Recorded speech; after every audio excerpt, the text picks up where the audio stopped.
ஹரே கிருஷ்ணா. ஓம் நமோ பகவத்தே வாசுதேவாய. ஹரே கிருஷ்ணா. ஸ்ரீமத் பகவத்கீதை அத்தியாயம் 3 கர்மயோகம். பதம் 10. சக யஜ்ஞாக பிரஜாக சிருஷ்ட்வா புரோவாச்ச பிரஜாபதிஹி அனேன பிரசவித்யத்வம் ஏஷவோ அசத்விஷ்ட காமதோக். டிரான்ஸ்லேஷன். படைப்பின் ஆரம்பத்தில் குலங்களையும் தேவர்களையும் அனுப்பி கூடவே விஷ்ணுவுக்கான யாகங்களையும் படைத்து யாகங்களை செய்து சுகமாக இருங்கள். ஏனெனில் யாகங்களை செய்வதால் வேண்டுவனவற்றையெல்லாம் நீங்கள் அடைவீர்கள் என்று ஆசீர்வதித்தார் படைக்கப்பட்டவரின் இறைவன். பர்பட் பை ஷில பிரபாத். ஜெய் ஷில பிரபாத். இந்த ஸ்லோகத்தில் பகவான் என்ன சொல்கிறார் அப்படிங்கிறத பிரபுபாதா விளக்கமாக சொல்லியிருக்காரு.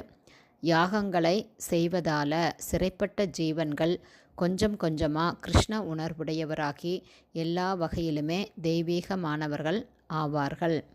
ஸோ ஜட உலகில் கவலை இல்லாமல் வசதியாக வாழ்வதற்காக விஷ்ணுவின் திருப்திக்காக யாகங்களை செய்வது எப்படி என்று கட்டுண்ட ஆத்மாக்கள் கற்றுக்கொள்ளும் வகையில் இறைவன் இந்த உலகத்தை படைத்திருக்கிறார்.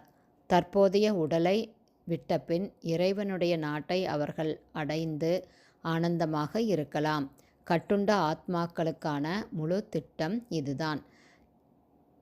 ஸோ யாகங்களை செய்வதால் நம்மளால் கொஞ்சம் கொஞ்சமாக பகவானுடைய உணர்வை உடையவராகி எல்லா வகையிலும் தெய்வீகமானவர்களாக மாற முடியும்.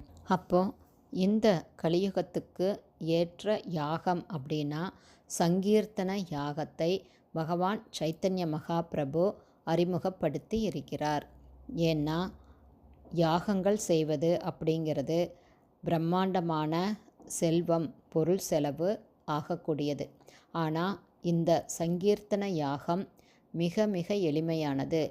சங்கீர்த்தன யாகத்திற்கு மிகவும் முக்கியத்துவம் கொடுத்த சைத்தன்ய மகாபிரபு இதுவே கலியுகத்தின் மிகச்சிறந்த யாகம். இந்த சங்கீர்த்தன யாகத்தை செய்து ஹரே கிருஷ்ண மகாமந்திரத்தை ஹரே கிருஷ்ணா கிருஷ்ண கிருஷ்ணா ஹரே ஹரே ஹரே ராம ராம ராம ஹரே ஹரே என்ற உயர்ந்த வேத மந்திரத்தை சொல்லி யார் வேணும்னாலும் எப்போ வேணும்னாலும் எந்த சமயத்தில் வேணும்னாலும் இந்த யாகத்தை செஞ்சு இந்த உலகத்தில் இருக்கும்போதே பகவானுடைய உணர்வில் இருந்து இந்த உலகத்தை விட்டு போகும்போதும் பகவானை நினைத்து இந்த கலியுக யாகமான ஹரே கிருஷ்ண மந்திரத்தை சொல்லி பகவானை அடையலாம் அப்படிங்கிறத பகவானே சைத்தன்யரா சொல்கிறார்.